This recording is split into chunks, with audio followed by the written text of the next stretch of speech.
يا جماعة والله العظيم ثلاثة، ربنا سبحانه وتعالى لما أرسل رسولنا عليه الصلاة والسلام، عليه أفضل الصلاة والسلام، أرسله رحمة للعالمين. يعني الرسول عليه الصلاة والسلام نزل عشان يهدينا ويخرجنا من الظلمات إلى النور. احنا ليه بنرجع للظلمات تاني؟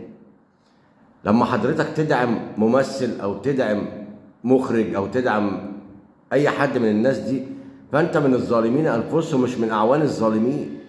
تخيل ان حضرتك بتدعم واحد هو عايش في الدنيا منعم وفي الاخره الله اعلم بيه، وانت هتتحاسب معاه على حاجه انت ما تنعمتش بيها. يعني حضرتك الشباب اللي بيدعوا يقول لك عايزين ممثلين وعايزين مطربين والمواهب مش عارف في الرقص، انت بتعمل ايه؟ انت عارف انت رايح فين؟ يعني الرسول عليه السلام قال في حديث بما معناه يحشر المرء مع من احب. انتوا فاهمين معنى الجمله؟ يعني حضرتك لما تيجي تدعم مخرج او ممثل او مطرب او الناس دي كلها، وتيجي في الاخر تقول ايه؟ يوجد مش عارف فن تمثيل مسرحي اللي عايز يجي يمثل يجي. ايه ده حضرتك؟ انا كاتب مسرحي مش عارف ويكتب مسرحيات ويعمل مش عارف ايه. انت بتلقي بنفسك للتهلكه. ده احنا رايحين في داهيه من غير ما نعمل كده. كتابه المسرحيات حرام؟ حرام. يعني واحنا هنخبي دماغنا في الرمل؟ ديننا كده يا اخي. مش عاجبك الدين بتاعنا امشي. مش عاجبك اللي قاله الرسول عليه الصلاه والسلام وما بتقراش هو قال ايه؟ انت حر.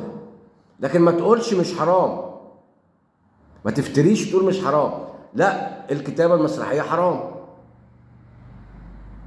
وانت بتكتب حاجه في الدين؟ انت بتكتب هشك بهشك. انك تدعو ان في واحد ورشه تمثيل او واحد بيعمل اللي عايز يروح يمثل يتفضل، حرام. بقيت من الظالمين انفسهم. اتقوا الله في نفسكم واتقوا الله فينا. قبل ما تتقوا الله في نفسكم، كان في حكايه بتتحكى زمان، انا مش عارف هي روايه ولا لا عشان ما اكذبش، ان ربنا سبحانه وتعالى لما قال للملائكه روحوا اهلكوا القريه دي، قالوا له يا رب ده فيها فلان عابد ليك ليل ونهار. قال لهم فبه ابدأوا. لان هو كان يرى المنكر ولا يمنع عنه. كان شاف المنكر ما بيخليش الناس تبعد عنه، وما بيدعوش للمعروف، هو قاعد يعمل ربنا بس. لكن احنا كنا خير امه ليه؟ تأمرون بالمعروف وتنهون عن المنكر. ما عملناش كده، ما بقيناش خير امه خلاص. يعني ربنا قال لهم ابدأوا بالعابد ده، لان هو كان شايف المنكر وما بينهيش عنه، وما كانش بيأمر بالمعروف خوفا من الناس.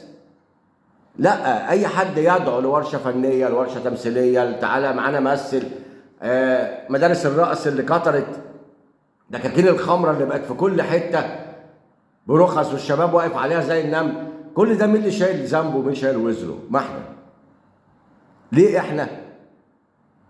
احنا؟ عشان ربنا سبحانه وتعالى بيضيق الرزق علينا، لان احنا شايفين ده. سواء الدوله عايزه او مش عايزه دي مش قضيتي. لكن انا لما اجر محل الواحد بيبيع خمره انا زيه. يعني انا لما اجر محل الواحد بيبيع خمره عشان هيديني 100,000 جنيه في الشهر، انا مشترك معاه في الوزر.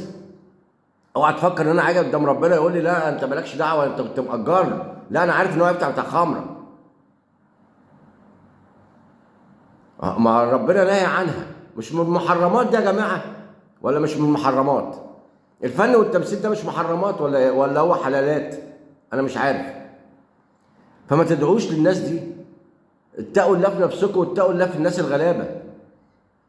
اتقوا الله في نفسكم واتقوا الله في الناس الغلابه اللي مش عارفه تعيش بسبب الذنوب اللي طالعه، واللي احنا بنقول احنا مالناش ذنب فيها، احنا مشتركين فيها ومعكوكين فيها وهنتحاسب عليها.